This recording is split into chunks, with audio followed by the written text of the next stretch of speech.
Just see a load of pictures. Is there a joke? Not yet. See my photograph with Stephen Hawking? Can you start? Mark. Right. Today, basically, we want to run you guys through what? It's all right. We can start. So you might have seen, like 3 or 4 months ago, there was an articling campaign that we're working with Telegraph and Perform and looking at some new and kind of creative way of targeting audiences through the World Cup. So it's taken a bit of time to build, but we think we're kind of there, and it's been out in the market now with BetSafe via Rocket for the last 6 weeks. But now it's time to kind of take it one step further and ultimately use all our contacts in the industry, whether that be agencies or clients, and kind of get meetings in the diary so we can present this opportunity to them. The opportunity will be presented by all 3 companies, and what we really want to show is kind of the collaboration across the board and not presented on kind of on a rogue basis. So what Rob and I are going to do is we'll take you through the deck that was created for BetSafe, and it can obviously be changed should it be a non-bookie. And yeah, we kind of just want to kind of whet your appetite, get you on board, and we'll go from there after. So it all started off with ultimately finding out what a project needs to be. So we looked at gathering the research across the 3 companies, and then with the help of Greg, amalgamated all that together to find out ultimately how big the audience between us is. So we built this base for a bookie, so the ideal audience is males 18 plus, 18 to 44, and across all 3 sites, well, Trinity Mirror, Telegraph, and then Soccerway and Goal, we hit 92% of all males in this age bracket during the World Cup. So there really is no kind of scale and opportunity as this at the moment in the market.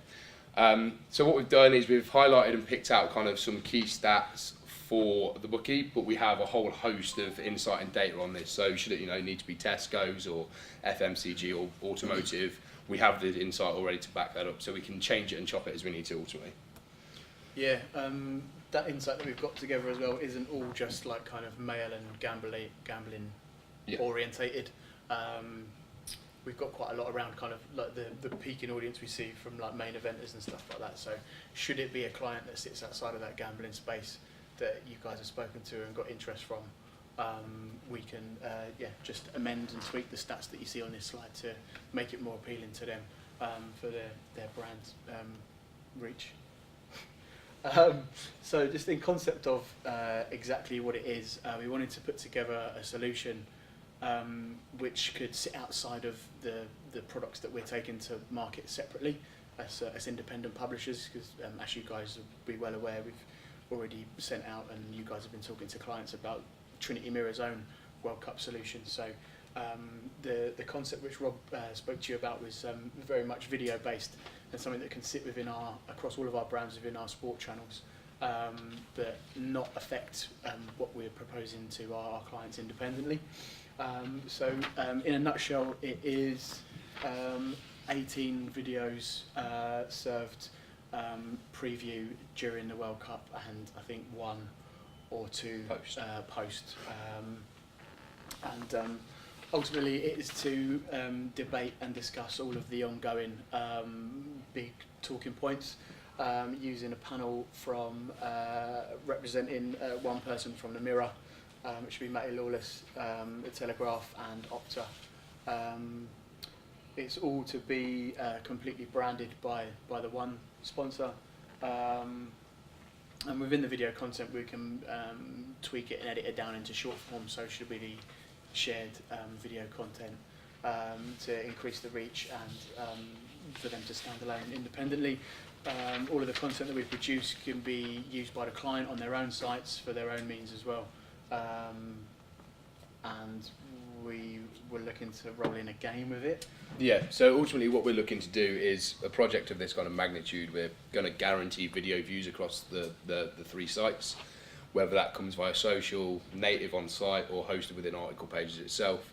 And ultimately what we don't want to do with production values in this is kind of send it out with no guarantee, because I mean ultimately the clients and agencies are going to look at it and for a considerable amount of investment from their side not really get any return. So we're looking to guarantee 7 million video views.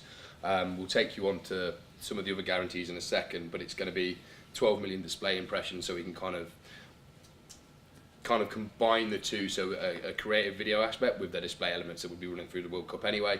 And also there's going to be a streak-based game which we'll take you on to a bit later and talk more detail in, which is ultimately a 50-50 kind of yes, no, will England win, will they score? However that needs to kind of be tailored, we can do that.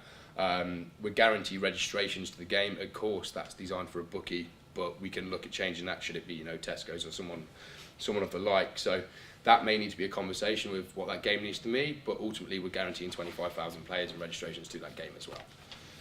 Yeah, so it was a kind of to bring that kind of user participation element into what we're doing.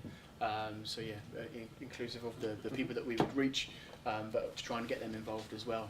Trying to make it something that people will share via word of mouth, as well as us promoting it via not just digital traffic driving content, despite the fact that a lot of the video activity will be housed on our websites. We wanted to also support it across printed media as well. So the package that we want to take to market is inclusive of 18 branded print columns across the Mirror and the Telegraph in support of. And then I think the independent publishers involved, we were talking about making sure that we had like a hub page, if you will, where all of the different videos, episodes were accessible, links to the game and so on, just so everything's there for people to really engage with and review and go back to at their leisure. Yep. And then, as Rob's already kind of alluded to, there'll be a correspondent from each company, hosted by Bianca Westwood, who was on Soccer Saturday for 17 years. So we kind of want to feel that it touches all bases, it shows the collaboration, it gives us opportunity to bring in talent from our side across the board, and ultimately any brand ambassadors should somebody have. So it's not going to be a fixed panel. We've got a good idea of who we think it will be from this side, and as Rob said, it'll be Matty Lawless up there for those of you who don't know him, the top guy on the left. But ultimately it gives us a bit of flexibility, and we can work closely with a partner and ultimately change it as we see fit. Is now the time for the preview? Yeah, so we'll. So we got a couple of demo videos which we include in the pitch. Hello and welcome. I'm Bianca Westwood and this is Part of Us. This is the World Cup talk show that discusses each week's winners and losers with the help of 3 expert pundits. This exciting new online discussion show will be brought to you by 3 publishing partners who usually see each other as fierce rivals. The Telegraph, The Mirror and Perform, owners of Goal.com and stats experts Opta. Statistics will be at the very heart of our online shows as our panel analyse fixtures and predict results from across the tournament's group stages. Viewers will also be able to play along at home by speculating on all the action in our very own game. Big prizes are at stake, and all you have to do is put together a winning streak. Easy. We are looking for a partner to get on board with us, a brand that is as passionate and excited about the World Cup as we are. Anyway, enough from me for now. This is Part the Bus, our route to World Cup 2018. Should have just played that, really. Yeah, a bit easier. But ultimately the idea is we're playing off the turn used in football for Park the Bus.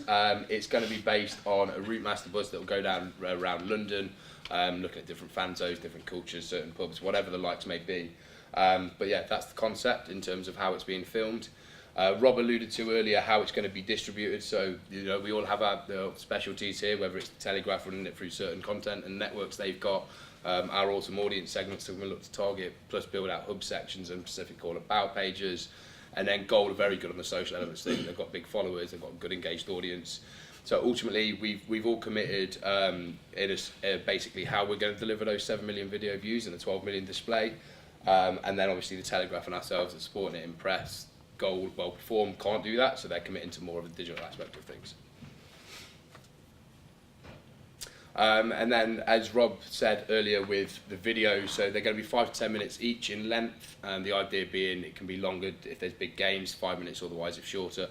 But each one's also going to have spin-off shows, whether it's Keep You Up in Contest, whether it's, people getting involved with a game. However, we kind of need to chop and change that and send it out socially. We certainly will do that too, and that all counts towards video streams. Yeah, we had a bit of a debate about the length of video because to try and get a user engaged for the optimum amount of time, we felt 5 minutes was pretty decent. And 18 videos at 5 minutes long add up to 90 minutes in total, which was a nice little football related thing. Can I ask, are you going to have subtitles so people watching it on there? Yeah, we will do in the production, so especially for the ones that are obviously watched on social, it's most people watch it with sound off, so yeah, in production will be. It's fine. Anyway. Do you want to play any of the other videos? We'll show the game in a sec. Okay. That's talked about shareable stuff, move on. And then Rob's already alluded to the game. What I'll do is we should show you the video for the game straight away.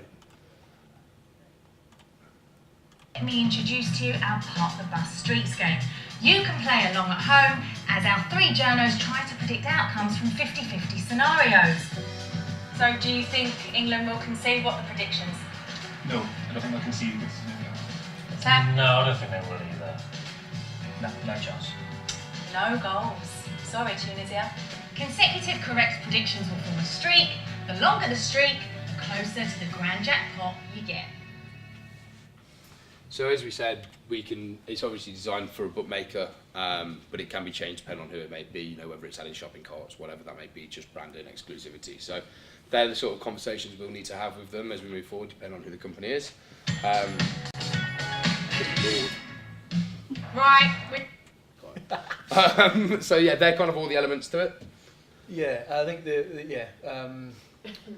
we thought that the gaming element, we're going to have pundits talking about football. They're going to disagree, go up against each other, which should make entertaining content in itself. But if we can bring a gaming element into it, that's where you pull in the kind of user participation as well, and a little cash prize incentive as well, should in theory keep people coming back. And we'll get the pundits to play along as well, so they'll have like an ongoing account.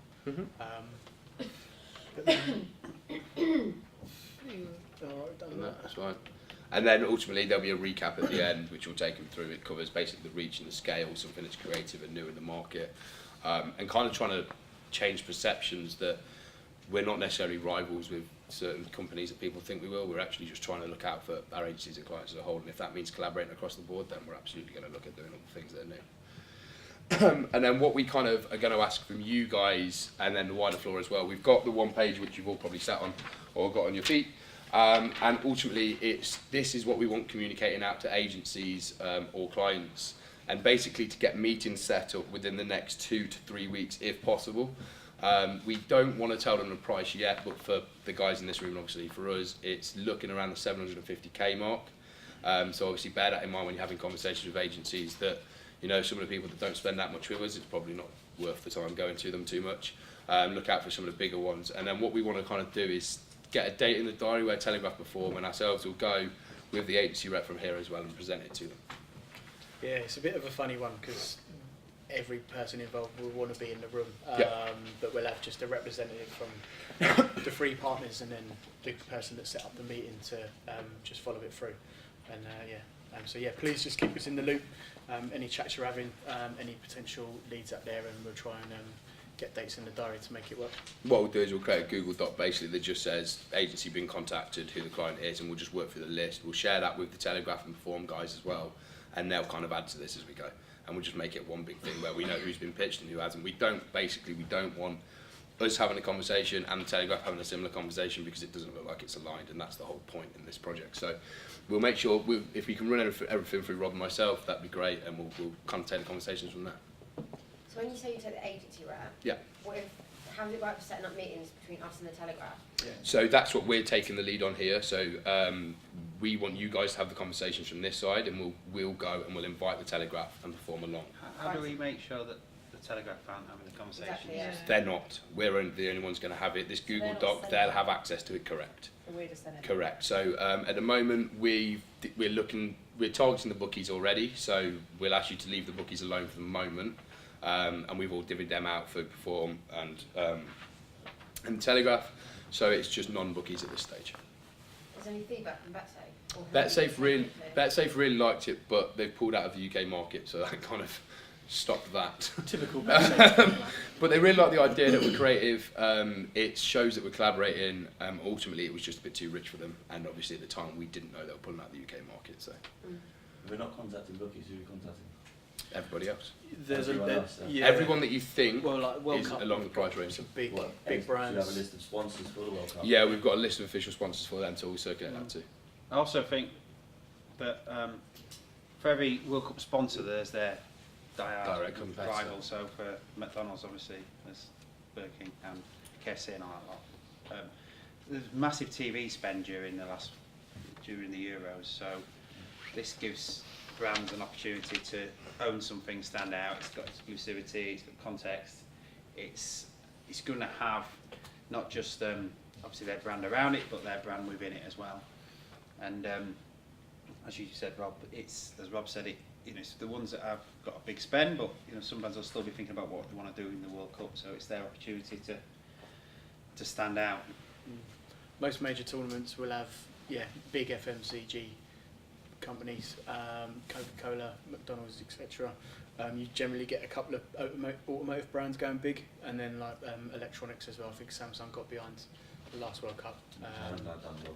Yeah, Exactly, It's yeah. here again. So those kind of clients that you guys might have the relationships with that may or may not have laid down their kind of World Cup plans yet.